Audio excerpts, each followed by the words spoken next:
Hi, everyone. Welcome once again to the Adventures Travel Club television show. Betty, where are we? We are in Mexico City for the canonization of Juan Diego. That's right. And we have 70 people with us and having a fabulous time. It's absolutely tremendous. And we hope that you're going to sit back and enjoy a lot of wonderful things that we're going to be showing you all over Mexico City. And, of course, the canonization as well, which you probably have already seen on Channel 49. However, we will have some highlights of that, too, as we go along with the program. So join us. And here we are, Betty, on the bus. My goodness sakes. On the road again, it looks like, huh? But you know, about Marv, these bus trips, even the small bus trips like this, are such fun. And you get a chance to meet each other and get better acquainted on the bus. Oh, yeah. You know. And on this one, we had 2 buses and actually 2 airplanes because we had 70 people that went with us all the way to Mexico City, and this was really great. And, of course, Bishop was with us, and there's Father Jerry Chavez also. And people saw the telethon not too terribly long ago. They couldn't forget Father Jerry, right? Oh no, he was really sensational.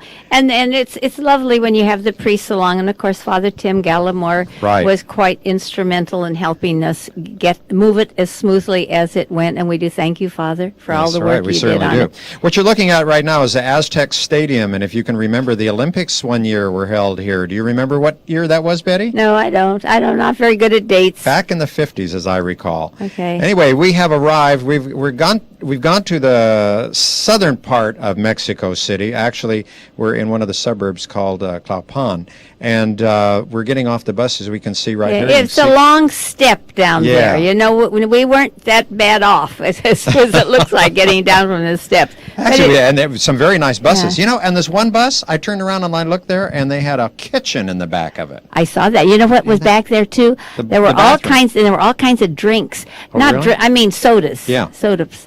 And water. And they were really free. And nice I didn't buses. find out until it was almost over. And that's unusual for me. Anything you get for nothing. Oh, there's our friend. Yeah, from Channel 30, we had Dennis. A big smile from Dennis right there, too. He and I were both taking pictures there. And there were also other television stations from around the United States that were here as well. And because there were a lot of bishops and a lot of pilgrims from all over the United States that were going, of course, to the canonization of Blessed Juan Diego. This is something we did just before we went to the canonization the next day. This was like a little side trip to kind of introduce us to this convent here and the nuns and the good work that they do. Right, and they really do. This is a very active convent that we can see in Mexico City, or Tlalpan, as I should say. And this is inside the chapel. We did have a mass here, which was celebrated by the main celebrant, of course, was our own bishop, and all the other priests that came along, not only with us, but also with the other pilgrims were there too. And so let's listen to a little bit of the music and a little bit of the Mass.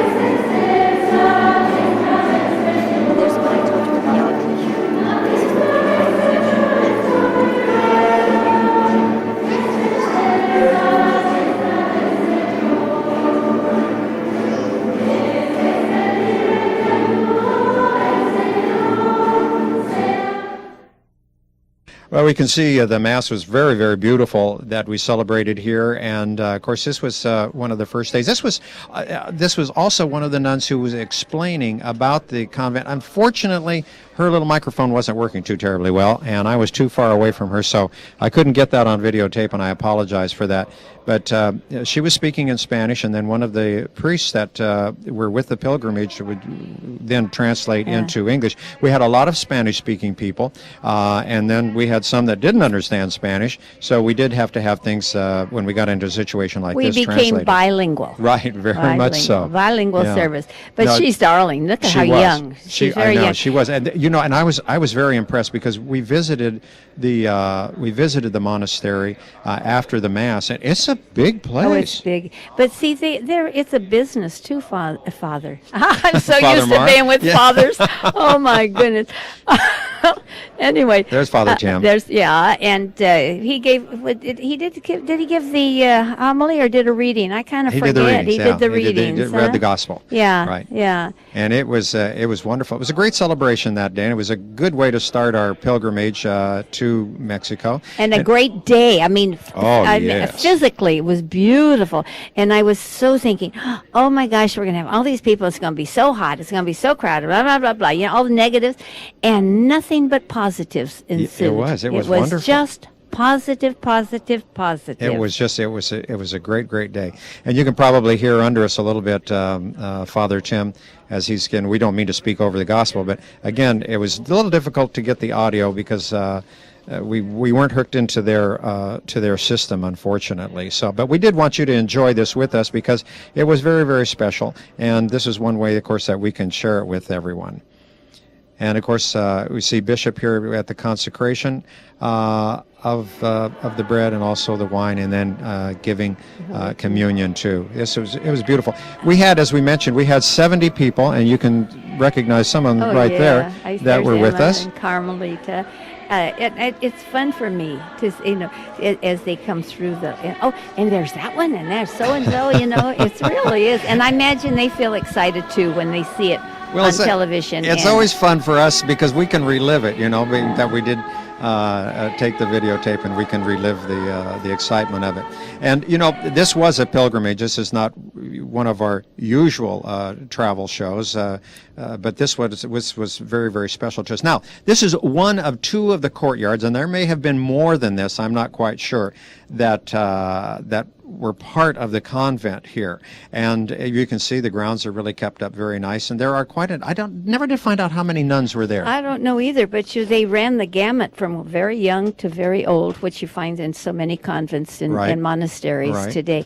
But they also make vestments, and they had a nice treat for us. They had cookies and a punch. Oh yes, so they had some wonderful things for us. And then they did some selling, which they always do. Right, and here you can see this is where the nuns are making vestments and things like that. They're very, very talented at this. They have to be self-sufficient. They have to make their money, to help for existence even. That's right, and that's exactly what it is for. It's for their existence. This was the kitchen, and one of the ladies was in there. I said, "Do you mind if I said, oh, it smells so good." Yeah. I wish we could have stayed for lunch, but anyway, they gave us nice refreshments. Yeah, we had the refreshments, and they did have a little restaurant that you could sit, but we weren't really there. Well, I guess we were truly there long enough, but there was too much to see and walking around and. And this was another of the courtyards that you can see here too. The order here of nuns is the same order as our former Bishop Madera belonged to. Oh. And you could see we saw the one insignia in one of the courtyards there. But he was Holy Spirit. They were the Holy Spirit. Okay. Now we have moved on to Mexico City, and of course what you can see there. This is the Zócalo, or the main square of Mexico City, and the building that we just saw there, of course, is the Metropolitan Cathedral. But we're going to take a look over here, because we're almost going to drive right into it, of the National Palace there, and look at the big sign that we can see on the cathedral over there, and we'll see that a little bit later on.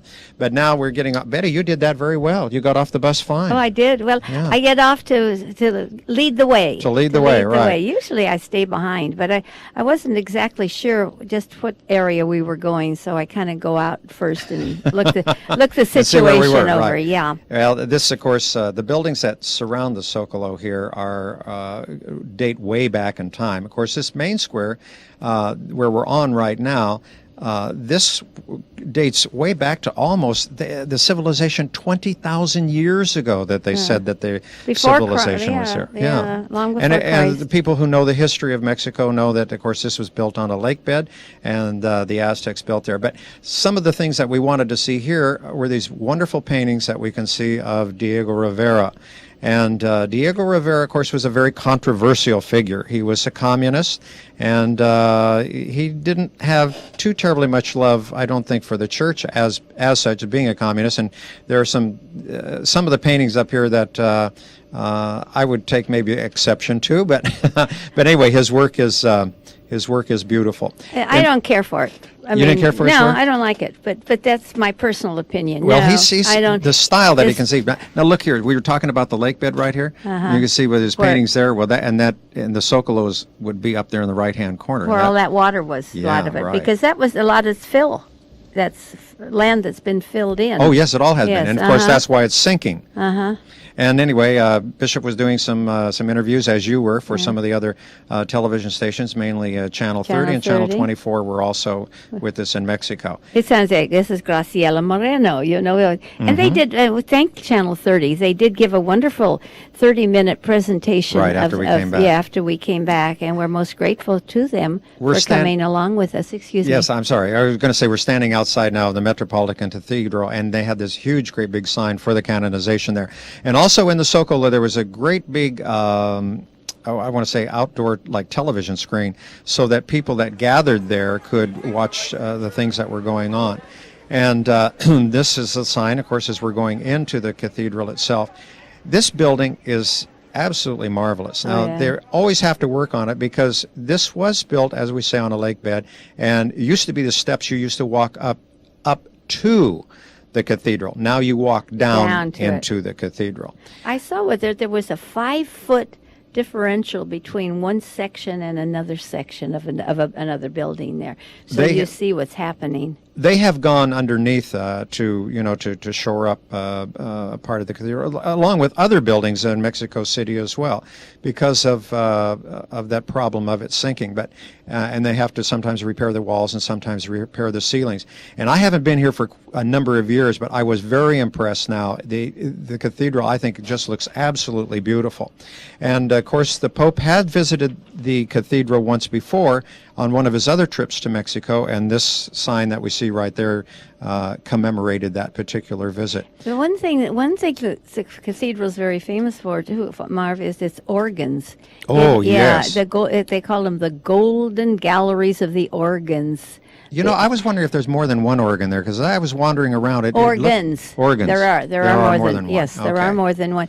And there, and in the back of it, I don't know if we have it as here, was the altar of forgiveness, which is, I haven't seen anything of the organs No, yet, I think but maybe I think we it's didn't actually get in back that. of us from where we So, are. okay. But this was one of the side altars here, and you can see you can see the image here of Juan Diego, who has the image of Our Lady of Guadalupe on the tilma, as that is what appeared to him there. Oh, we all bought the T-shirts with the presentation, and Right. and this was such a wonderful crowd. It was a crowd, but it was certainly not an unruly. Everybody was polite. I have to say, I was so impressed the way that the whole the canonization was organized. I talked to people that have been in Rome, and they said that in Mexico they did it a little bit better than what they did in Rome, and that was interesting. That's a to great hear. tribute, Right. too. People may not understand why. Juan Diego. Before I get into that, though, I want to show you. This is part of the main altar, the main altar. This is part of the back of it that you can see. And of course, there are several altars in the cathedral itself. But this is all carved out of stone. Is that where we walked up to, Marv? Or was that, we saw a lot of churches, but there was one that we were able to walk up and see the relics, different relics, or was that another church? That was another church. Another church, that was another okay. church. In fact, I think that was even another country. Was it? No. Yeah. No. Yeah, St. Anthony. Oh, well, I you think see that was one, in Italy, you see yeah. all, I guess. Not really. I'm just being facetious. Anyway, you can see here, I think that's Our Lady of Zopan, if I'm not mistaken, another apparition in Mexico.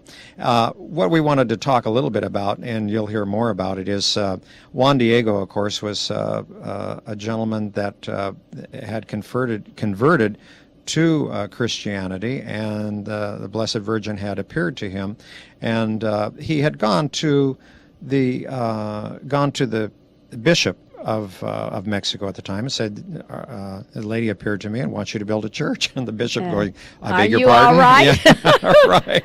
So anyway, to make a long story short, fascinating story, yeah. she asked him on one of the visits to pick some roses, which did not bloom at that time.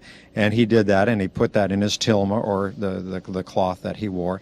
And when he did take it to the bishop, he thought he was going to present the roses to the bishop, and when he did, the roses fell out, and there was the image of what he had seen on the hill of Our Lady of Guadalupe. It's very interesting to me, Betty, in that, you know, there are many apparitions supposedly of the Blessed Virgin.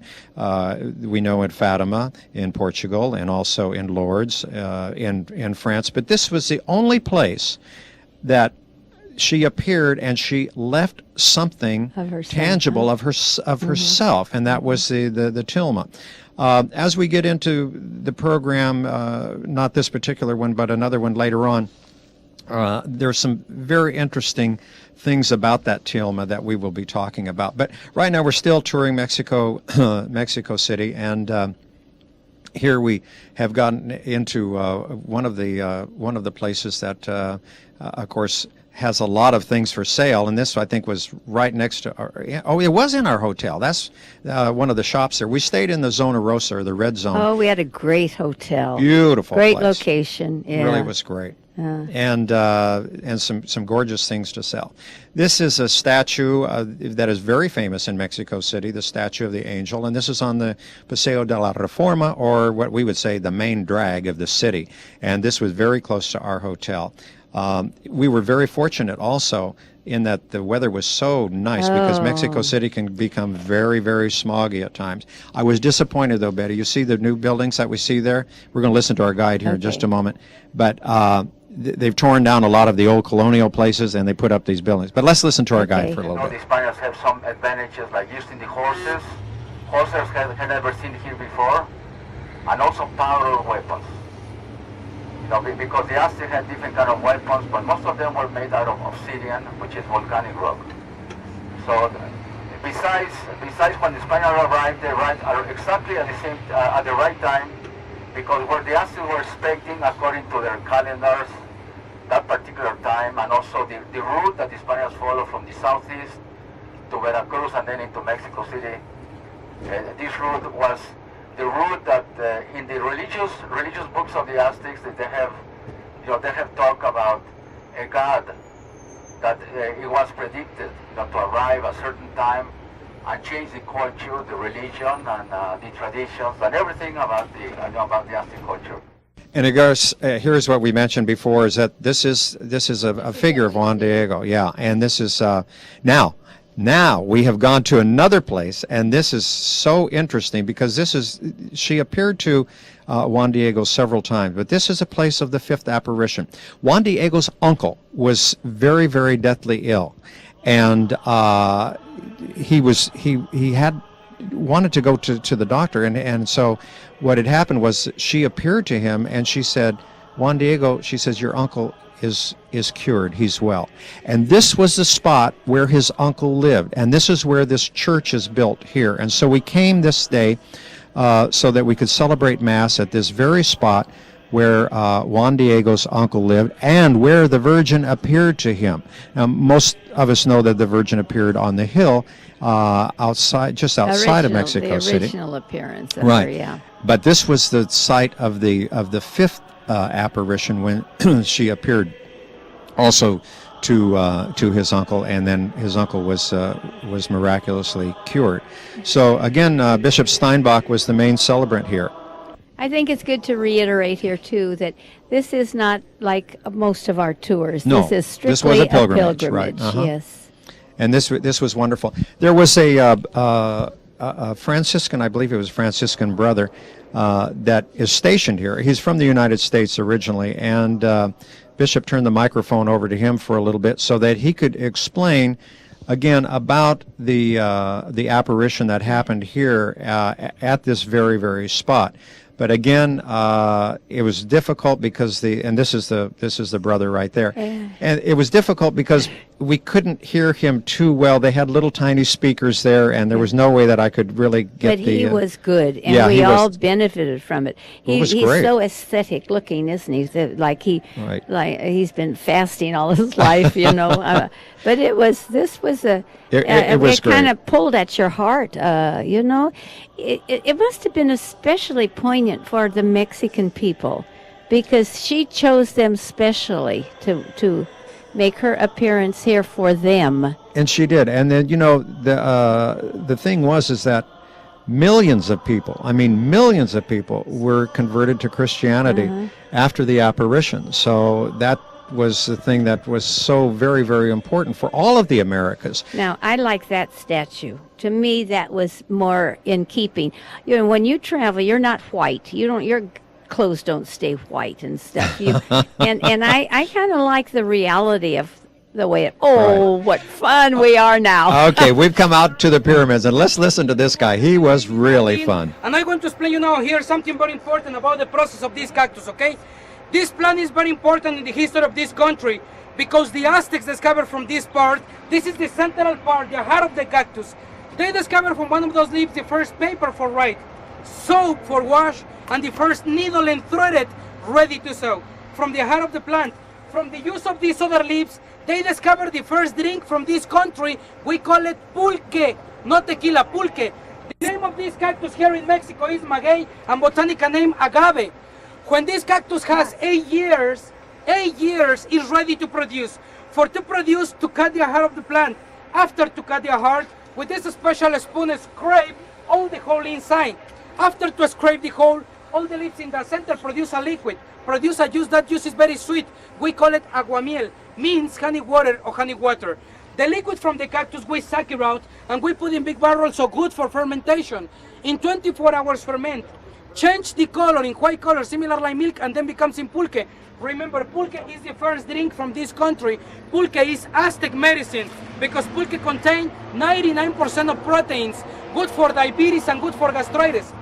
But the most important of pulque nowadays is considered the Mexican Viagra because pulque is 100% aphrodisiac juice. Okay, that's true. It's very special liquid for to make chaka chaka because in Mexico nobody sex. In Mexico we say chaka chaka. Okay, this plant produced that juice for 3 months, and after 3 months the plant dead.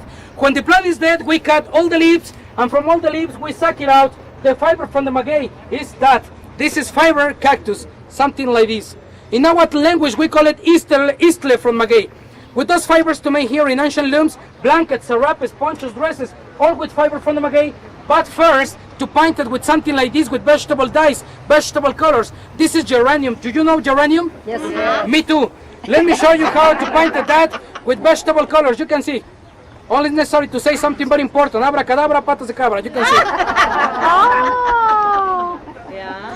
Over 20 minutes, that fiber to wash with hot water, cold water, soap, and the colors, never find the colors. And the most important, remember, with that material to make here serapes, ponchos, dresses, all with fiber from the maguey and vegetable colors. Let me show you the most important. Only I need unanimous attention for 10 minutes. Okay, just 10 minutes, and that's it, because 10 minutes is my little tour here. Please, don't separate the groups, because this is very important, okay? I'm gonna show you now. The most important is the heart, because remember they discovered that paper for write, soap for wash, and the first needle and threaded ready to sew. I'm going to show you now from the heart of the plant the first parchment paper. Let me to put here something very important. Oh my God. Thank you very much. Let me to put here the name of the cactus, maguey, the name of the liquid pulque, my picture, my ancient name, Quetzalcoatl, and for all the beautiful ladies, my telephone, my fax, telephone, fax, and email too. Now let me show you from the heart of the plant, the first parchment paper is this one, you can see. This is the first paper from the heart of the plant. Is that, you can see. But the Indian woman discovered at that point the first needle and threaded or ready to sew. Is that, you can see. This is the first needle and threaded ready to sew. Well, I'll tell you, this guy was very entertaining, and if you didn't know those things before, you do now. What the maguey plant will do. inside the little area that we are, and we're just right outside where the pyramids are located, and they put a lot of things for tourists there, which I think are very, very nice. You see this guy on a loom, and he was weaving some I don't know, serape tablecloth, something like that there. Anyway, they have made a road now. It's been years since I've been to the pyramids, and things have changed there quite a bit. But I'm glad to see that they have kept all of this area around it in its natural state, so that things haven't built up there. It's so nice and green today, isn't it? Look at it. Oh, yeah. I guess it's not just today. But It really was. There's two pyramids: the pyramids of the sun and the pyramid of the moon. And there's a big avenue that we're going to see. There were several thousands of people that lived in this particular area, and this is quite a distance from Mexico City. But you want to remember too that there was an awful lot of water around, and people were able to get around either by boat or by foot. And these monuments that you see right here, this happens to be the Pyramid of the Sun itself. Betty, did you climb up the Pyramid I of the didn't Sun? this time. I had done it before. What was I going to try to prove by doing it again? Just that'd be kind of stupid. That you get sore legs, and it was right? hot. That day It was a very hot. warm It day. Really was. You're absolutely but right. I stood there and I took pictures of some of them that did, so I really was useful. Well, I've climbed it several times before, but I figured, well, I put a few more years on now, so maybe a little more weight. So I've been there, done that. Anyway, on the top of the pyramid, there used to be, in the days of the Aztecs, of course, there used to be human sacrifices up there where they would actually rip a beating heart out of a victim, out of a person. Thank goodness those days are long gone. Now, Hopefully, it was interesting to compare these pyramids with the pyramids that we've seen in Egypt. Mm-hmm. Yes, because there's no similarity. No, they're other really than quite different. they had height, but And- they served the same purpose. Although no, in Egypt No, I really think they was were different. burial, weren't Right, they? That's Egypt, they right. were That's built for wrong. burial, I'm right. wrong. That was for the. That's for right. No. Yeah, no. That's So wrong. this is pretty much different with the Aztecs here, but it's interesting to note that different civilizations at different times built pyramids. You know, I mean, this was something else. Now, as we walk down the citadel or the main avenue, we see that they have done a lot of excavations here, and we can see a lot of different rooms here. There were various things there. Of course, people lived in this area. There were shops in this area, all sorts of things, and it was absolutely marvelous. Hey, I loved the pyramids. I bought some Pyramids jewelry were great. out there. Did you? Yes. Well, yes. knowing you probably But you know, were. they needed that. Right. This is all the time that we have, so Oh, we'll my. see you next time. Betty, if they are interested, then call you at? 488-7443. Interested for her new trips, that's right. Okay, we will be back next time with more things to see on Mexico City, but until then, bye-bye for now. Bye-bye.